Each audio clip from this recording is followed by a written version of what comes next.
idea naman po natin ngayon mga katipid tips ay linyang frozen food po ito. So, pwedeng ibenta ng hilaw at pwede rin naman pong ibenta po ng luto. So, gumawa po tayo ng embutido Shanghai. So, napakasarap po ng lasa nito mga katipid tips.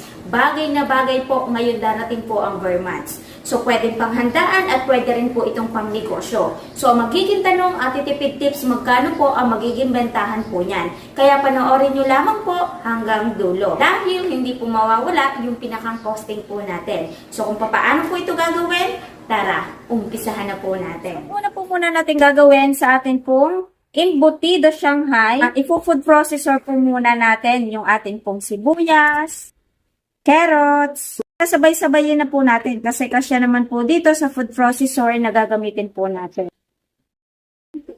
So, 'di ba, wala pang isang minuto, giling na po kaagad yung ating sibuyas, bell pepper, and yung ating pong carrots. So, isalin lamang po natin sa isang lagayan. Okay? Ngayon, isunod na din po natin yung iba pang ingredients. Maglalagay din tayo ng green peas, pickles, pasas.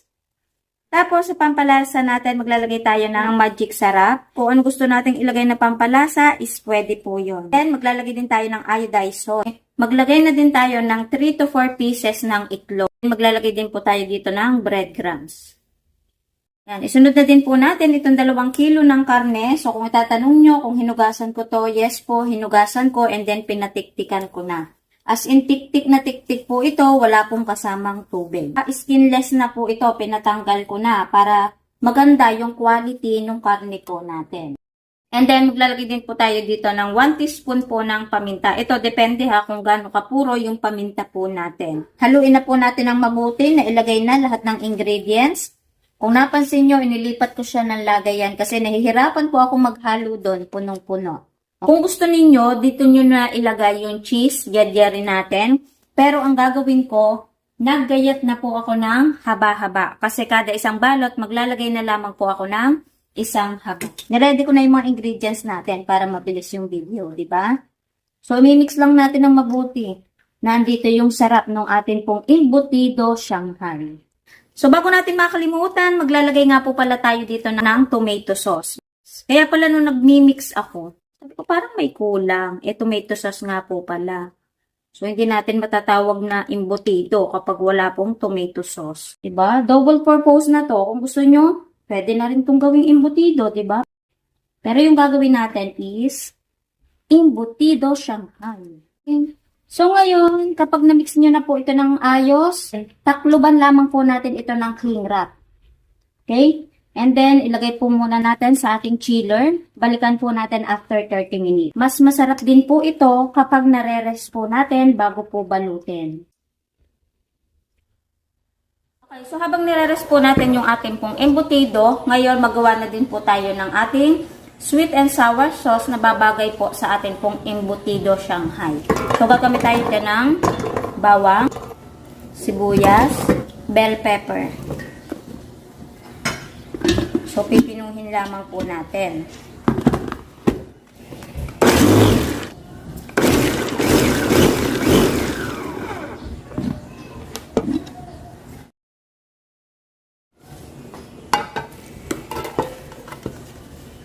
So, ilagay na din ang ibang ingredients. White sugar, vinegar.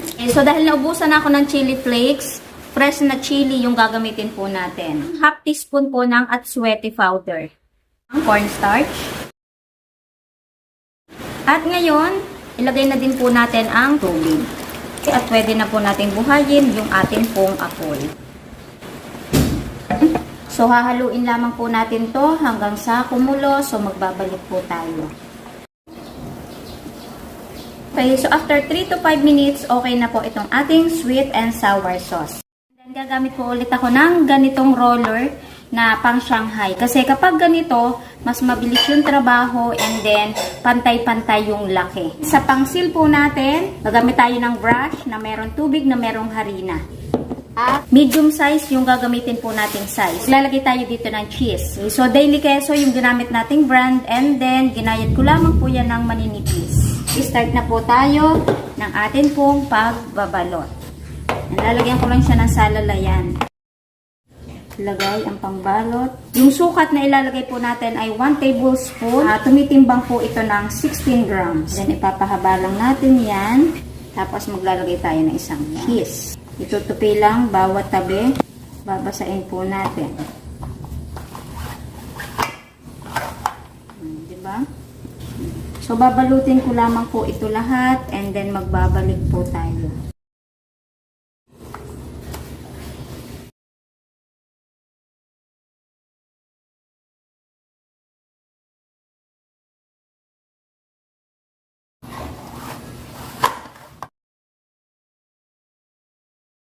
Pantay-pantay po ang laki ng atin pong Shanghai. So, gumagamit po ako ng Duraflux brand, yung kulay orange kasi ito po yung makapal na ang size po nito ay 10 by 8. And kada plastic, maglalagay po ako dito ng 12 pieces. So, sticker na lamang po ang kulang po nito. Okay? So, balutin ko lamang po ito lahat and then magbabalik po tayo. Okay, so after po natin itong balutin, ngayon ilalagay na po natin ito sa freezer and then magpiprito na po tayo. So painit na tayo ng ating oil. So sa nagtatanong kung ano ba yung ginagamit kong oil, ito po ay palm oil. Okay, so lulutuin lamang po natin ito sa medium fire kasi 'di ba yung ating pong karne hindi po yun luto. So para maganda po yung pagkakaluto, hindi bigla. Okay, so kapag medyo brown na yan, saka lamang po natin yan babaligtarin para hindi po masira yung ating pong wrapper. Okay, so kapag ganyang brown na, pwede na po natin yung hanguin. Pwede natin siyang ibenta ng hilaw, pwede rin po natin itong ibenta ng luto.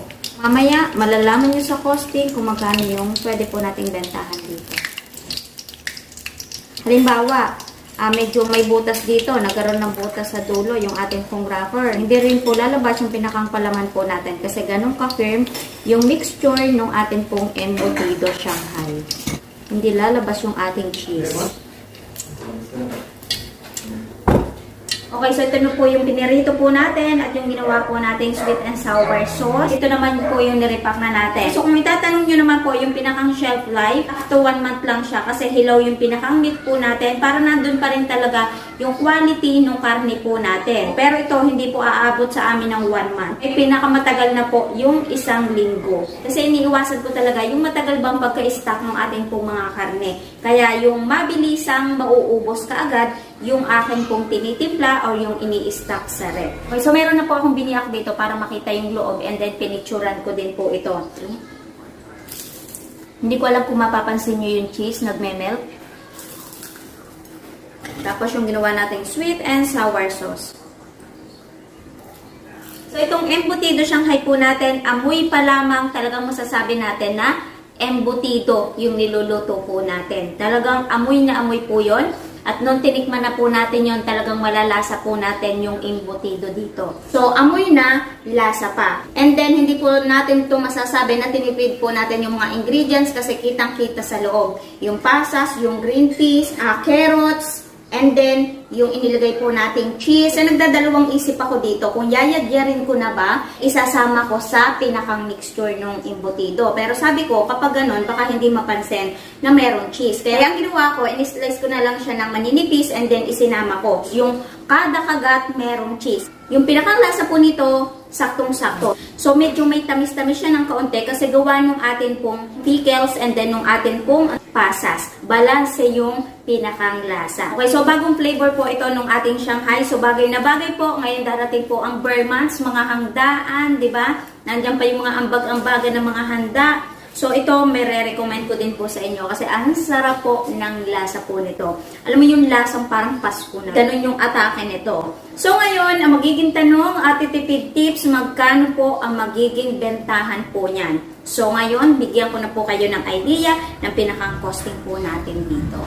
Okay? Pero in fairness, mga katipid tips, ang laki ng posible po nating tubuin dito. Parang Shanghai. So, yung costing na gagawin po natin ha, costing pa rin po yung dito sa lugar po namin, kaya magkakosting pa rin po kayo ng sa inyo. So, ito, idea kung papaano po natin i-costing yung ating pong embutido Shanghai. Umpisahan po natin sa 2 kilo po ng giniling na baboy.